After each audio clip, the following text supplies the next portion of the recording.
Most requested story by far. The ban of TikTok in India. A lot of people sent this to me. This is a huge development. I know it's very regional. So some people outside of India, outside that country, may not immediately sense the significance of it because it won't affect you immediately if you're a TikTok user elsewhere. But it draws a line. It kind of almost like the Huawei thing that took place previously. Of course, that was in hardware and a totally separate dispute. It stemmed from issues between the U.S. and China mostly, though some other countries, whatever, have their own issues going on. Stretching now into the digital space in the form of an app, in the form of a very popular app. I don't know. Do I need to let you know, Will, that people are using TikTok? Yeah. It's very popular. I'm over here reading this article here. You know the other thing when it comes to when you're talking about an app, if you shut it down, if you cancel it, it's see you later. Mm-hmm. It's gone. It doesn't work anymore. They only have one chance.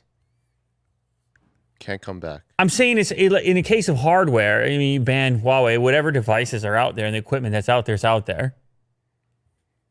Even when the hammer started to come down and the relationship with Google was in question, they still said, okay, we'll support the older stuff. You weren't left out in the dust. People have been left out in the dust here. This particular article in New York Times, it profiles a couple of creators who have built up audiences on TikTok. Later. See ya. This is a very human interpretation of it, but if you've been having success on a platform, you turn it into some sort of career. Night. What are you going to do? Move out of the country? Okay, so it's clear we should take a few steps back to figure out how we got to this point. There has been a lot of India, China disputing, disputes, political, military, in fact, as well.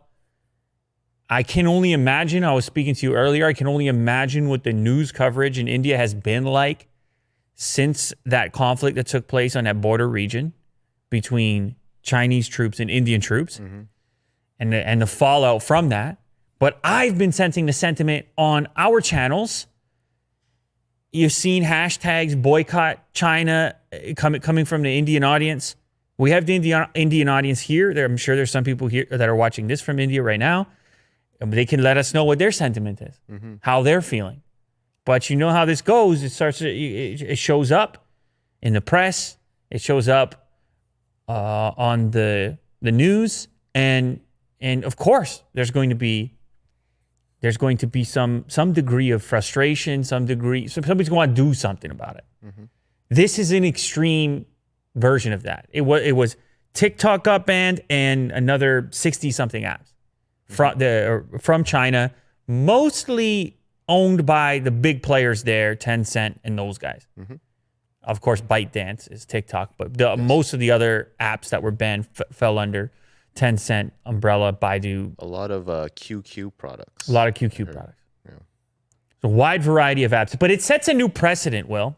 And regardless of where you stand on a subject matter, it sets a new precedent for the political, technological overlap, which we're faced with now. As the political climate shifts, as it tends to, we recognize how technology interacts with that because of what technology has become and the fact that it's been relatively, with the exception of China specifically, it's been relatively borderless.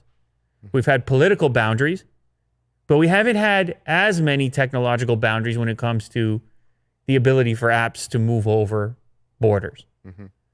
This sets a different precedent. If this is maintained and it goes in this direction, and India starts to promote the use of homegrown apps, which it appears to be the case what they might be up to now, or even Western apps, alternatives. I know a lot of TikTok users in India have moved their followings or attempted to move their followings to other platforms, whether it be Instagram, whether it be here on YouTube. I mean, there's a couple of examples here of China having disputes with other countries. You remember the controversy, the thing that took place in the NBA when the owner of the Houston Rockets made comments about the Hong Kong protests, and then the NBA was banned for a minute. I don't know what the state of it is now, but it's actually right there. Chinese state-run television canceled broadcasts of all basketball games. And, of course, we have our own Canadian story relating to Huawei with, I believe she is the CFO of the company, if I recall correctly. As a response to her being detained, if people have, we've covered the story quite a bit here, but I guess she's on house arrest in Vancouver. One of the knee-jerk reactions there on the trade side was to ban Canadian canola oil, which I don't know how you're going to live without Canadian canola oil, because I don't know how you make popcorn, because it's the high temperature oil. Yes. Yeah. You got to, if you're going to have a high temperature. So. Great for frying.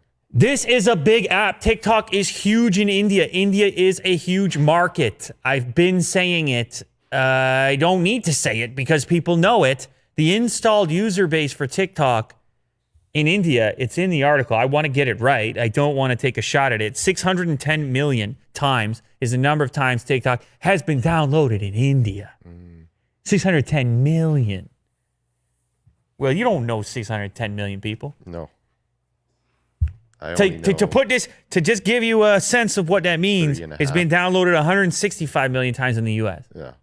Now, obviously, there's a population discrepancy, but when you talk about a market you might want to be in, you might want to be there, and it might be a problem if you're not.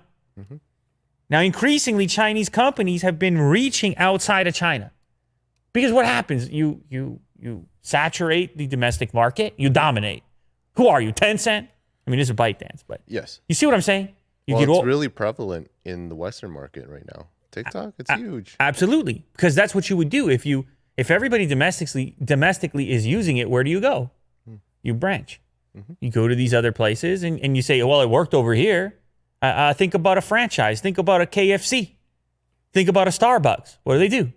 Just keep expanding. You just keep going, and it's just a pretty natural idea.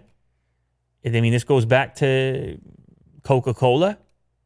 It's not a crazy concept, but the political stuff starts to rear its ugly head, doesn't it? Because then now you cross those political dividers and people start to scratch their chin a little bit and say, wait a minute, we're not over there, right? This is the argument companies like Google and Facebook and Apple to a lesser degree. Apple has figured out how to exist in China. So you have this weird conversation that makes its way into technology. And this is one of the bigger ones I've seen recently. TikTok's just a global phenomenon. And to take 1 billion people out of the equation, out of the potential customer base is a massive political move. We can't understate the significance of it. I know there's a bunch of other apps listed. But if you can imagine a future in which, I just want to paint a picture for you. Well, I'm not saying it's going to happen. I'm going to paint a picture for you. If the political landscape compartmentalizes the different nations and promotes the use of homegrown domestic content and actively excludes foreign content, you could have a kind of, what would you call it? You could have a different experience, a different world experience, a much more segregated world experience happening in all these different locations. And you're putting distance in a place that was sort of previously free of that you could, the open web idea. Yeah, discovery of different cultures. It's all like we were playing to unify it, right? With apps. Were you? Unifying cultures. Yeah, me. You're going to tie it all together. Well, that's the idea, right? It's amazing. To understand. It's very ambitious of you. No, but you're right. The ethic of it, access and a connection. We were talking about the Starlink satellites bringing internet to the far off reaches, far off places. Well, what does the connection mean if the content that you can access on the connection is all approved by your government? And not to say that there aren't regulatory bodies here and in the West as well. There are. You have, what is it in Canada? CRTC? What do they do? I don't know. No, but you have regulatory bodies. Yeah. That's a joke. I'm joking. I'm just saying they wouldn't. I can't imagine them banning TikTok in the same way. The political connections between Canada and these other nations, not as much friction at the moment, but it's you could perceive it, you could imagine it. It all gets very cloudy fast. That's what happens. The fog of war. You understand my favorite documentary. Things get foggy once there's an active conflict ongoing. I mean, it seems that the places this reaches, because if you think about it, if you're on the American side, if there's an ongoing dispute between India and China, you're happy about it. Or I don't know if you're happy about it, but let's say you're Twitter, let's say you're Facebook, let's say you're who owns Instagram. You're now migrating all this activity that was leaving your product. You had 610 million downloads. Those are brand new customers for you. And you know it. You're talking about regulated customers. That's a different type of customer. You eliminated their choice. Effectively, immediately, quickly. So now what? I mean, maybe get a meeting. Maybe Zuckerberg hop on a flight. And he sits down with Modi. That's the leader over in India. And he says, you listen here. I got some ideas. I got a product here called Instagram. You ever heard of it? He said, it looked like a pretty good product. Can people, is it like TikTok? Zuckerberg says, I'll make it whatever you want. Yeah. Whatever you need it to be, I can do it. You have like 600 million people signing up. We're good. That's right. He's like, you got 600 million? He's like, I got it. Boom. Deal done. Handshake. Flight back. So anytime you have these massive shifts that somebody loses really big, somebody stands to win really big. Yes. That's all I'm trying to get at. So anyway, we do have to hear from the Indian audience. Obviously, you and I, look at us here. What are we? Look at us. We can download TikTok freely if we want to. We can download YouTube. We can search something on Google. Yes. You're not restricted in the same way at the moment. So it's hard to necessarily say the effect or impact of it. The New York Times article paints a particular picture. I want to hear from people who are on the ground. I'd love to hear from the Indian audience what you think. Are you happy about this? Not happy about this? Would you prefer TikTok to still be there, or do you support the removal, the ban, based on the things that have happened in the recent memory here? OnePlus. We've been covering on the show. Lots happening with OnePlus. They are. It's a return to the roots. We have the OnePlus Lite Z thing rumor mill, which has turned now officially, I'm talking officially, no more speculation, into OnePlus Nord. Not Nord by OnePlus, by the way. I have to say, if I had to pick one or the other, I would take OnePlus Nord over Nord by OnePlus. Don't it's another word. Yes. I don't want to have another word. They came out and said it, and they migrated to a OnePlus.Nord Instagram account, which appears to be the hub for all things OnePlus Nord. It's all happening very fast, and it's coming very soon. It is going to be the budget lineup, returning to the roots, but with the title New Beginnings, which is slapped on all the content that's coming out from them at the moment. Very turquoise, very Nordic. And I had speculated based on a name that was the inspiration. But now, having watched some of the content on this channel, including the most recent upload, New Beginnings Episode 1, which is like kind of a behind-the-scenes documentary style leading up to the launch, I think what they're going for here is almost like, do you remember the Jobs movie, the Aaron Sorkin one, where it's a moment in time at the release of... I feel like they're trying to get that... I'm not saying it's the same thing as Tough to Achieve. Okay. Yeah. But I think they're going for that kind of feeling. Right. In this first episode here, if you're curious. You have Carl in there. You have a few other guys from The Office. And there, you can tell there's the usual business stuff, operational stuff that would be taking place leading up to a big launch. There's a couple of interviews. There's some people working on the branding, the marketing that's going to be emerging about this thing. Actually, I got to say, as far as content goes, kind of an interesting episode. It applies a certain kind of intensity, suggests a certain level of intensity that goes into these type of launches and announcements. And look, I mean, they got the fan base going on, so it's supposed to get you hype, obviously. Anything can happen. I don't know how I feel about it still. I'm a bit conflicted. Did you need a whole nother brand for this? They basically admit in this piece of content, Carl says people aren't as interested in $1,000 phones, which is the motivation for this particular brand. I agree with that. That seems to be what I see in the comment sections and people talking to me on Twitter. So all the pieces I get, I have to wait and see if it justifies a whole separate brand and brand page, and if it shouldn't be called a light thing, but instead it should be Nord. Nonetheless, it's looking promising. It's happening very soon. If you watch a piece of content, you get to see how cool everything is. Like, there was a longboard in the office there. There was a girl riding a longboard, which that's what happens if you have a cool office. We wouldn't know anything about it. No. But you see that right there? How you That's pretty cool. You formulate the shot. You get behind, you got the camera, you say, can you do that one more time? Yeah. With the longboard, yeah, I know. Just one more time, please. And zooms past. Now it's the coolest place to work in the world. And all of a sudden the job applications skyrocket. Until the Branding next is scene everything. where Carl's like, stop playing on your computers, and he's yelling at somebody. Anyway, it seems like they're not getting a lot of sleep. I happen to know, man, the way these things go. I visited one of their facilities once upon a time. It's so intense leading up to an event like this, trying to put out a new phone. It's a lot of work. I have appreciation for the work. We'll see how it all goes, if people are satisfied with the output. Ultimately, people want value for money. They want more for less. Ultimately, people want to pay less and get more.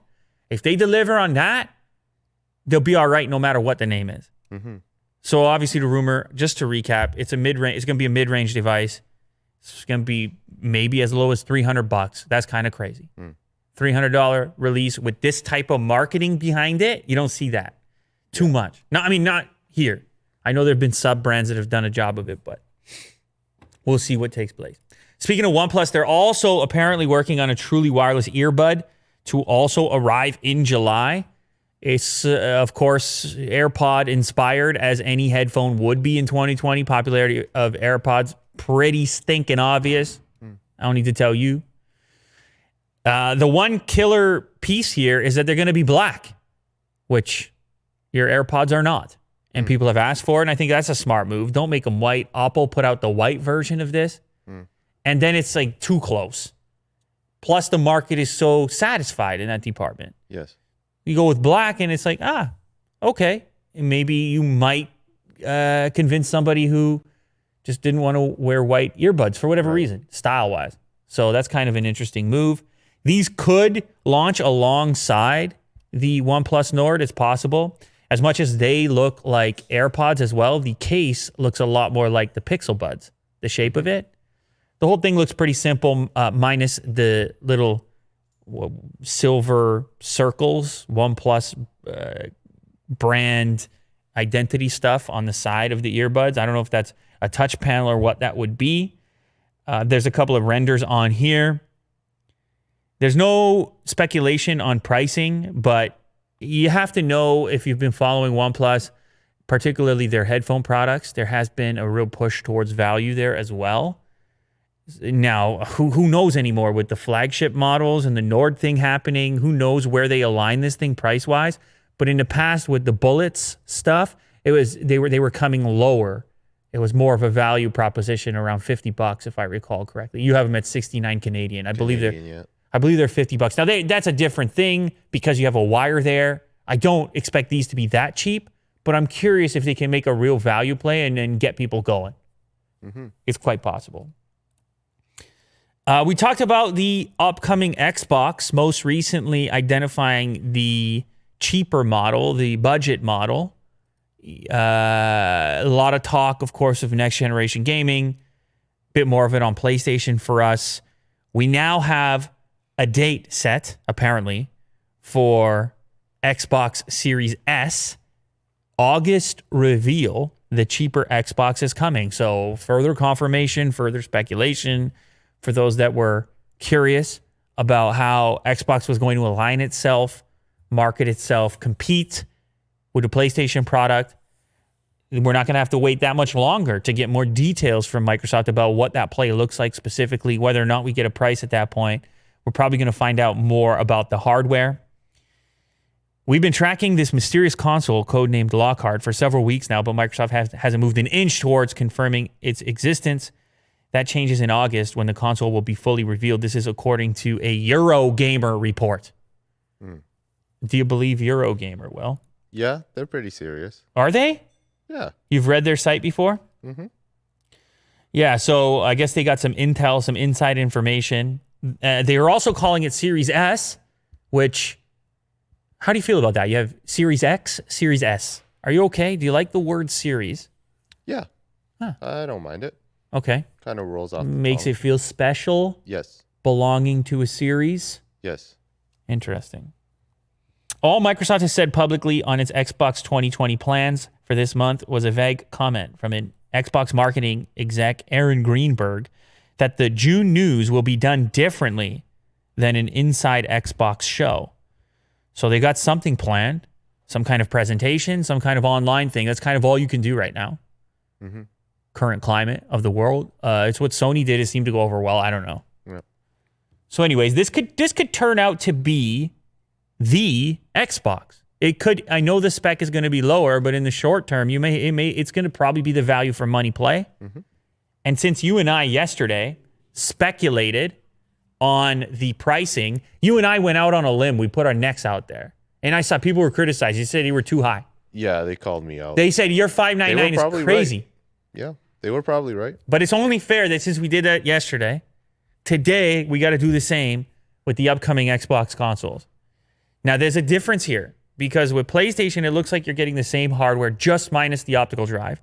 Here, whether or not you get two versions of the Series X, you may get that too. But we're going to speculate only on the top end Series X, and we're going to speculate on the Series S. We're going to get our prices out there. We're going to put our name and our neck on the line here. And I'm going to go ahead and say, of course, they have to match on the top spec. So that's going to be $499. That's my official guess, ladies and gentlemen, on a Series X. Oh, you think they're going to match it? I think they're going to match it. Okay. You don't? Okay, we're going to wait. You go in a second. How can you not match? Don't you have to match? Maybe they present it less.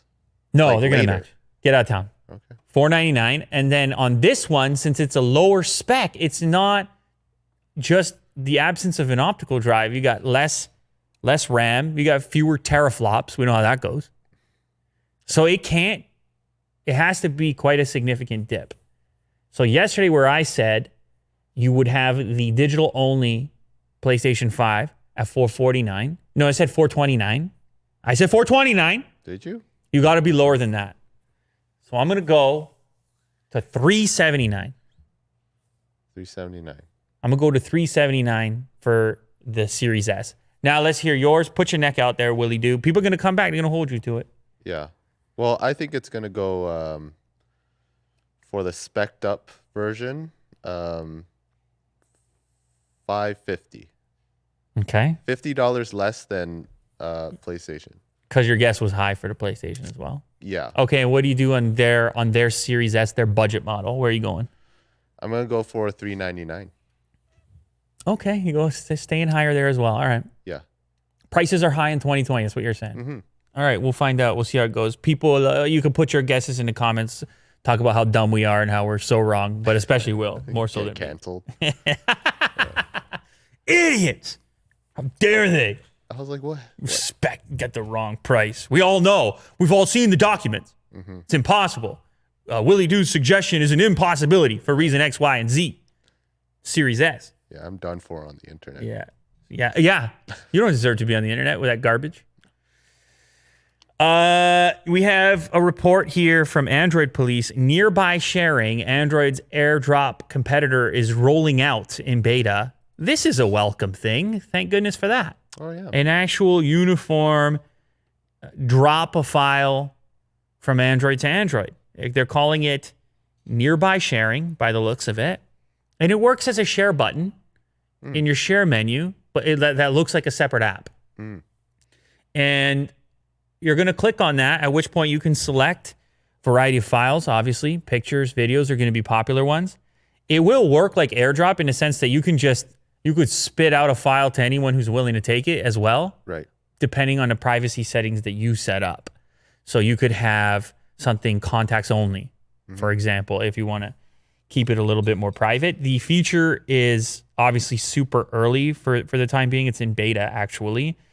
And it's rolling out to some users. But we actually do have, it's not a leak. It's just a beta version. We have some screenshots here of what it's going to look like.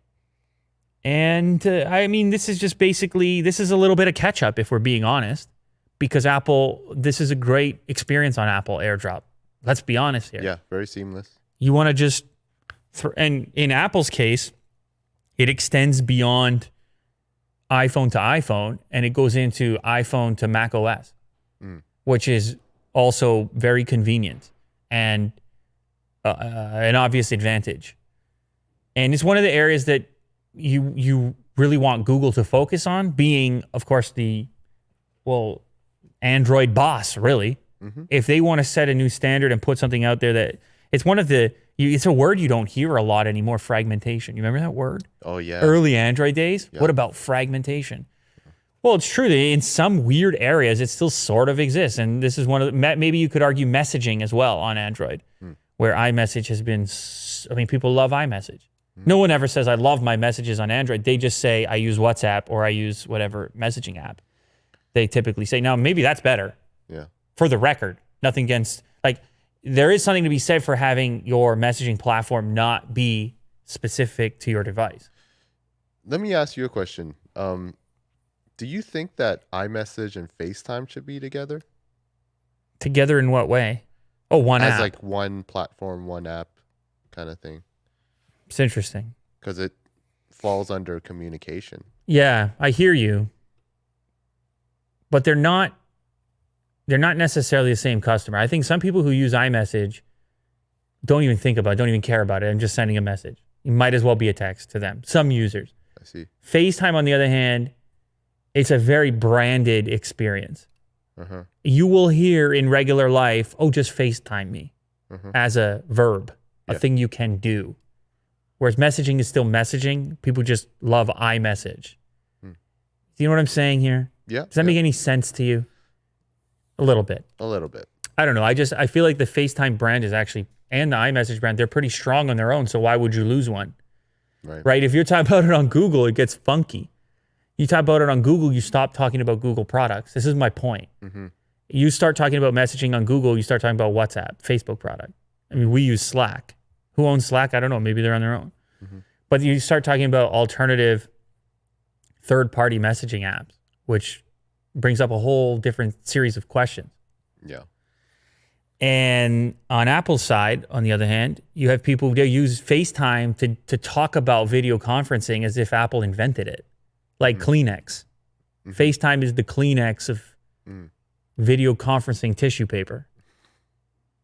Well said. Anyway, this is good. This is a welcome thing. I hope it goes out of beta and onto devices sooner than later. I hope it works. I hope it's quick and all the rest of it. People having fun with the AirDrop stuff on iOS. Now Android people get to participate, get to partake, but also credit where credit's due, because not that the technology is independent to Apple, but Apple certainly popularized the idea of just dropping files left and right. We have some electric vehicle news here. We have a new video clip of the Rivian truck. I mean, there's so much going on in the world. Do you even remember the times we've been talking about this thing? Very rarely. Because we have, Will. We've covered this truck. Oh, yeah. It's a cool truck. It looks very promising. It's one of those far off ones where we've been waiting, but there's interest in this thing. This is sort of the more subdued electric truck compared to the Cybertruck. For somebody who wants a form factor, it's looking like a typical truck. And it has some cool features. that we've covered in the past. A lot of storage compartments. Electric vehicles, trucks as electric vehicles have become an exciting segment because trucks are all about utility. Mm-hmm. Trucks are all about little storage cubbies and moving stuff around and torque. The big question still remains towing and hauling, but they wanted to get to the bottom of the off-road aspect. They wanted to show prospective buyers, hey, just because we got a battery in here, don't mean you can't go to the desert. Mm-hmm. And that's what this new video they released is all about. They got the Rivian truck off-road, and they're just flying. They're just loving it. They're scrambling around out there. This is the kind of thing you like to get up to on a weekend, Will. Oh, yeah, all the time. This was you a couple days ago. You were scrambled eggs out there. Just on the rocks. I mean, you got to admit that's kind of impressive. Yeah. Loose rocks? The decal, the wrap is, what's up with that? Oh, okay. So this is just like a weak attempt at camo. They don't want to reveal the truck to the world in its full... I don't know. They want to be driving around. Car companies do this all the time. They have car camo. But you're right. It's weird in this case because we have seen the whole thing. What are they hiding? I mean, all it is just the color. But that's how they normally do it. They try to... So they have a bigger impact when it actually shows up on the road. But I hear you because I feel like we've seen this truck. We've definitely seen this truck without camo on. So it is an odd choice. Will, you're right. You called them out and you're right in this case. They didn't need the camo, but anyway, the point here is with these videos, they're trying to say to you personally, Will, hey, we're a truck. Yeah, we know we got a battery. We know we're electric, but we're a truck, Will. Now, did that come across to you in that video? Yeah. That doesn't sound very promising at all. Yeah. I mean, give me the color. Okay, then you would have been into it. Yeah, so they were in the Arizona desert there. They did some rock crawling as well as other off-road fun and some track time on the dirt. I don't know. Obviously, Will is unimpressed with this one. I was pretty impressed. I thought it looked pretty competent out there. It's a commercial at the end of the day, so take from it what you will. But we move a step closer to having a Cybertruck competitor, an electric truck, a real mainstream electric truck people want to buy. The Rivian is one of those things. Now, speaking of electric trucks, this one came to my attention that is another option in this space, which I, for whatever reason, hadn't hit my radar yet, is from a company called Nikola. Remember yesterday how you were mad at the website being like the other website? Xpeng. Yeah. This is the name. They're just straight up saying it. Okay, you're Tesla? Fine, we're Nikola. And they've had their own series of beefs with Tesla in the past. They are now taking deposits on their truck, $5,000 deposits, based on a render only. This is the render. This is it. Oh. They don't have a prototype, but they'll take your $5,000 on a render. That's got to make you feel a little bit uncomfortable, but it's definitely a different approach from the Cybertruck. This looks like a typical truck. It looks sort of like an F-150 or something, even more so than the Rivian, particularly the headlights. Very F-150. More of a transformer, almost like a Hot Wheels kind of look to it, particularly the paint job. Off-road tires on there. Anyway, they said originally that there was no way that they were going to make a pickup truck. When the Cybertruck came out, they said, nah, it's not our thing. However, they, before that, accused Tesla of drawing inspiration from them on Tesla's semi-truck, because that they've also been in that space. Anyway, this new one is called the Badger, and if you scroll down a little more, you'll see a few more images, including an interior shot, but they're just renders. They're not pictures. They're just renders, and they're asking for $5,000 just for a render. I mean, you will eventually get a truck that you can pay for, but just based on a render. All right, well, I want to know from you, where does this one stack up compared to, well, now we have three. We have the Cybertruck, the Rivian, and we have this Nikola. Badger is the name of it. Badger. Which one are you taking out of this bunch for your day-to-day life? Will he do on the street? Will he do on the road? I think the Cybertruck. You're going cyber. Yeah. You're gonna get a lot of attention. Elon sold me with the Cyber. You're gonna the big hat. supporter. Oh, okay. So you've been bought and sold, Oh yeah. and we can't ask you any questions anymore. No. Because look at your hat. No, you're probably right. Tesla has a track record. I have to say, I'm personally interested in a Rivian only because I feel, from a utilitarian perspective, it checks a lot of boxes. If you go look, I mean, I pre-ordered the Cybertruck for the record. I'm interested in both of them, but if you look at I don't know how many Cybertrucks are going to sell. The thing obviously broke the internet, but there's got to be a customer out there that wants something that's the shape of a regular truck. Yeah. Like let's not go crazy here. So if the disruption is going to be at its maximum potential, you're going to need some electric trucks that look like Of course, trucks. yeah. So Options are good. even though I ordered the Cybertruck, and it's fun, it's sci-fi, all the rest of it, I'm glad that the Rivian exists as an option as well. It's almost like the Cybertruck could have just been a one-off vehicle for Tesla, and they still could have done alongside the Cybertruck some sort of more traditional form truck and had two truck options. Yeah, you're right. Kind of like how Ford has the F-150 and then the Raptor. Well, that's just the trim level. But like they could have had some crazy extreme Cybertruck and then a truck like Rivian. But I mean, it's hard making cars. What am I talking about? I'm just pulling them out of the air. And then you just make one of these. And then you just make one of those. But if you could just real quickly go to a Rivian picture, I'll just tell you why it keeps coming up for me, why I keep bringing it up. Go to Rivian Cargo. Type something like Rivian Cargo. And you'll see it has some really unique cargo spaces, which would be useful. That side space is so cool. In front of the rear wheel well and behind the second row door, it's a pass-through. Look how cool that is. So now you have the frunk, the trunk, which in a truck you're aware of is a big space. You have this section. If you click on the tailgate there, the bottom left, one more down, you have more storage under there, under a lid. And then look at the sides. Is there storage on the sides as well of the bed? It's like, wow, there's so much utility thought that went into this thing that I'm excited to check out. So that's why it keeps coming up for me. I realize you're not going to turn any heads. This is going to be a more low-key play. Yes. You just want to pull up to the parking lot. You'll turn some heads, but the Cybertruck, shut it down. Shut down the parking lot. Everybody's coming to talk to you. Look, he's using it as a seat over there. You see, Will, I go play hockey on the outdoor rink. Oh. I can do my skates on there. It's impressive. You got to give him a few points, Will. Also, the tank turn is actually really cool. Give him a few points, Will. I do. You give him a few points. Even with that, count them out. Even with that hat on, you give him a few points. Yeah. Okay, lovely. You showed this one to me. Disney's got some crazy face swap stuff going on. And it's getting real creepy as far as some people are concerned. They took a concept, obviously well understood at this point, the deep fake thing. You swap a face, put it on any video. Who knows what's real, what's fake, what's happening on the internet.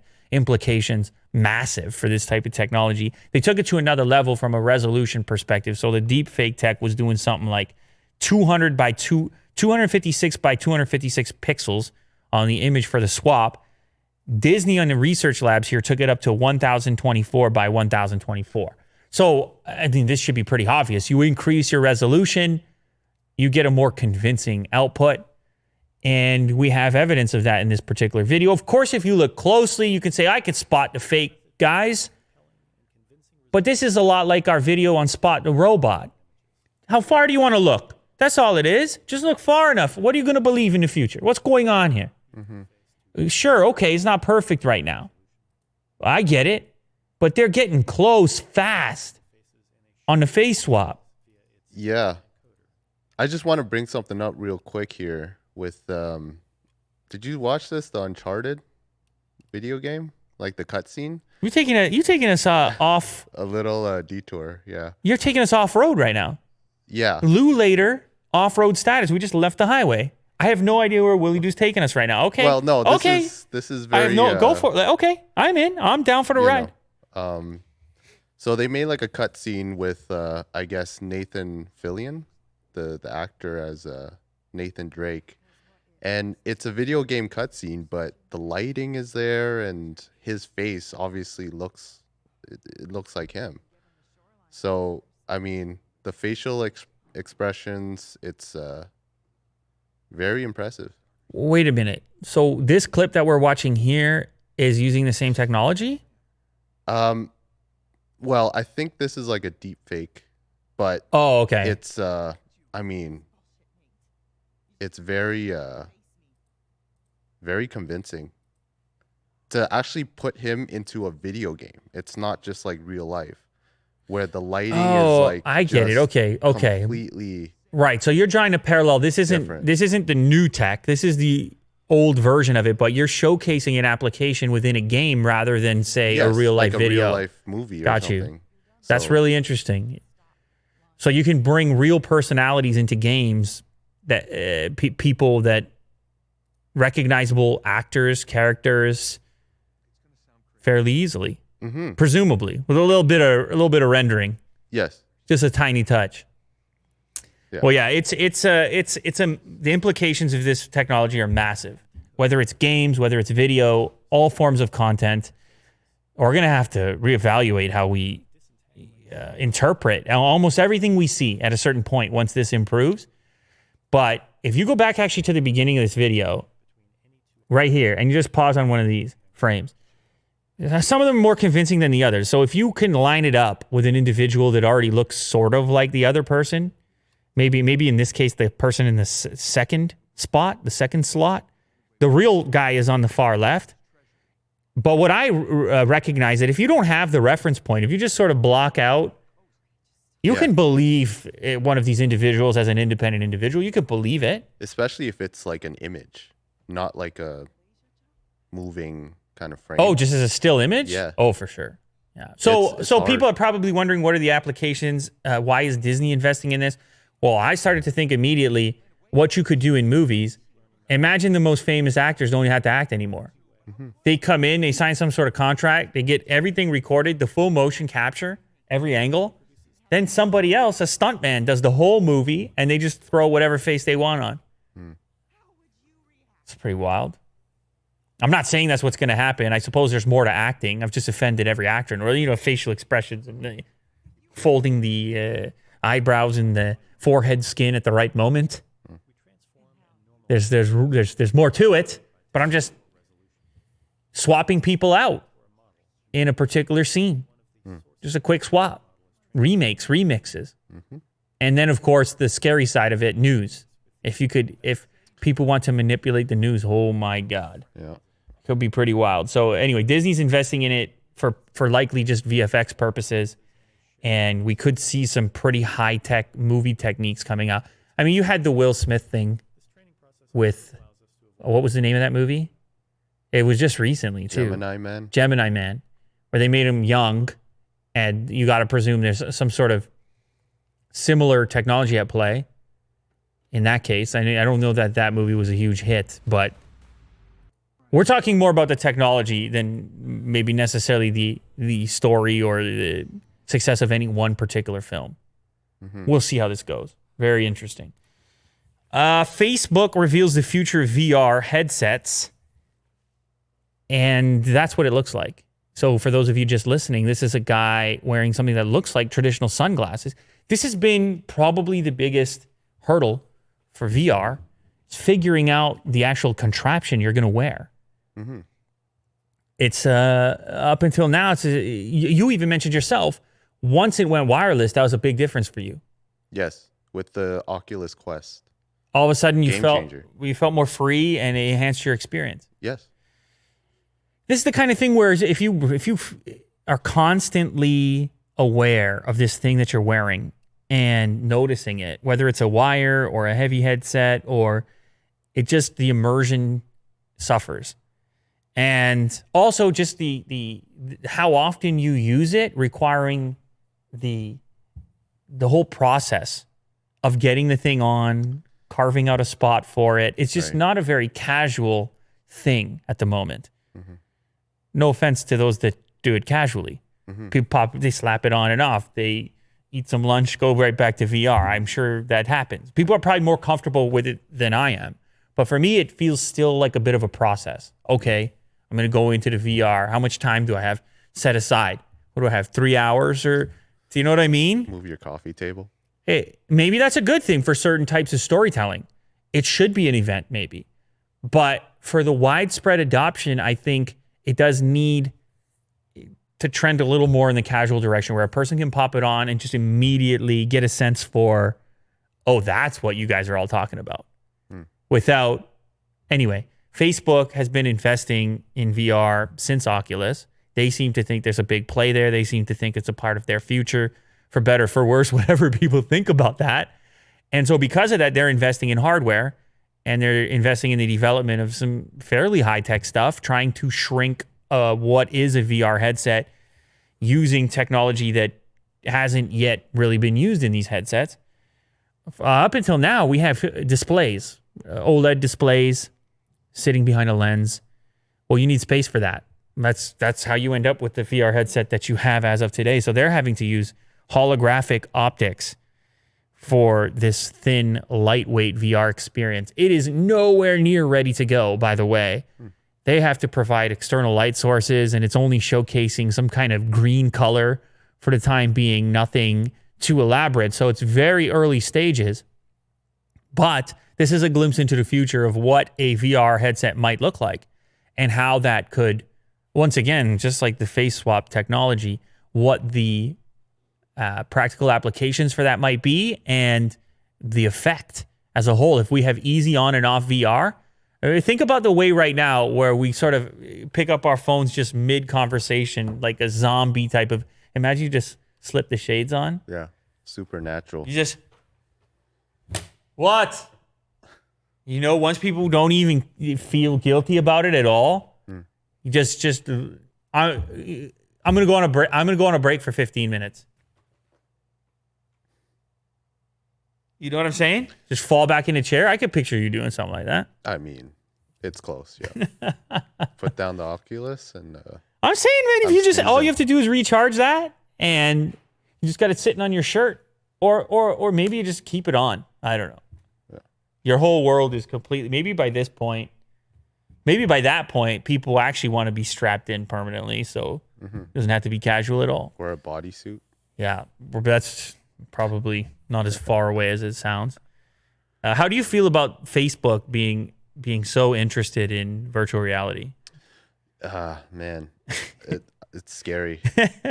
But I'm a fan of Oculus. That's the problem. What's their end game? It's not just gaming. It's obviously they want you to be hooked in. Yeah. They want you to be hooked in a more permanent or immersive way.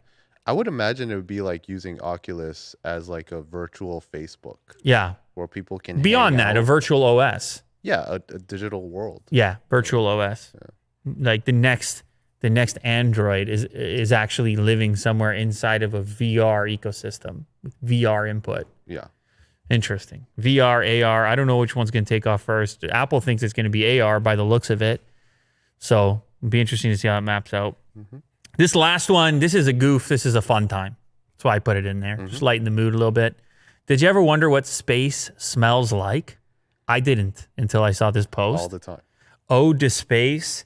This is a fragrance developed to mimic the smell of space. And believe it or not, as it's the outcome of research that originally existed in order to make potential astronauts comfortable with the smell of space in advance of their travels to space station, for example. Space has a distinctive smell. I never knew this. So this is posted. Where is this? ABC is posted. This showed up to me on my news feed from a number of different sources. So this is a hot story right now. Steve Pierce, chemist and founder of Omega Ingredients, was contracted by NASA back in 2008 to recreate the smell of space. The product took roughly 4 years to develop. 4 years to develop the artificial version of the smell of space. That's a tough gig, man. Imagine how hard that might be. He described the scent, as gunpowder, seared steak, raspberries, and rum. Does that not sound like a good time? Combination of ingredients. Very complicated. gunpowder and raspberries. It's funny. It's the same thing when you drink a fancy wine or something, or even I started ordering some fancy coffee, and it's always in describing the flavor, you have to call on Hints or notes. the notes of other well-known flavors. Oh.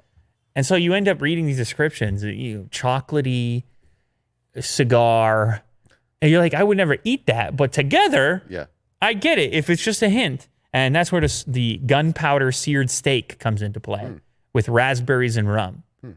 Maybe on their own, not all things edible. Well, certainly not the gunpowder, but collectively, I'm reading that as smoky, fruity steak. Yes. Yeah, I would imagine. Anyway, astronauts have previously described the smell of space similar to that after a gun has recently been fired. It's kind of like a smell from a gun right after you fire the shot, said Peggy Whitson, astronaut and former resident of the International Space Station, in an interview. I think it kind of almost has a bitter kind of smell in addition to being smoky and burned. That's complex. Who would have ever thought that space has such a complex fragrance? Anyway, I don't know. Maybe we need to get this in studio. Maybe we need to bring this on the show because my curiosity is definitely piqued. I guess he's selling it now. Let's see how much it goes for. Omega ingredients. Unique, highly specialized, and award-winning, focusing on the creation of the highest quality, provenance-driven natural flavors and ingredients for the food and beverage industry. Ooh, this is some serious stuff over here. Omega Pure.